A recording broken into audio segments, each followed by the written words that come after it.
Hezbollah నేను మొన్నే చెప్పుకున్నాం, ఇరాన్ డైరెక్ట్ అటాక్కి భయపడుతున్నది, వెనకాడుతుంది. ఎందుకంటే ఈ దఫా కనుక ఇరాన్ క్రిందటిసారి హైపర్సోనిక్ మిస్సైల్స్ ఒక 60 వాడింది, అవన్నీ కనీసం ఇజ్రాయెల్ దగ్గరికి కూడా పోలే. ఎందుకంటే ఇజ్రాయెల్ దగ్గరకి 34 నిమిషాలు పడుతుంది ఈవెన్ హైపర్సోనిక్ మిస్సైల్స్ వాడినా సరే.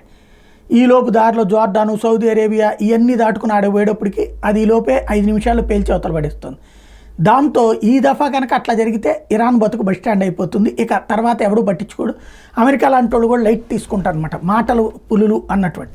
అందుకనే వాళ్ళ ఫ్రాక్సీలు అయినట్టు హిజ్బుల్లా చేత చేయించినటువంటి దాడి ఏదైతే ఉందో ఆ దాడికి సంబంధించినటువంటి మిస్సైళ్ళన్నీ దారిలోనే ఇంటర్సెప్ట్ చేసాం, దారిలోనే అధిగమించి కూలగొట్టాం. ఒక పక్కన ఇజ్రాయెల్ చెప్తుంటే లేదు ఇజ్రాయెల్లో ఉన్నటువంటి ఆర్మీ హెడ్ క్వార్టర్ 146వ డివిజన్ మీదకి డైరెక్ట్గా వెళ్ళి మాయబడ్డాయి వందలాది మిస్సైళ్ళు. ఆ దెబ్బతో ఇజ్రాయెల్ చిత్తు అయిపోయింది, బయట లోకానికి చెప్పట్లేదు అని హిజ్బుల్లా ప్రకటిస్తోంది.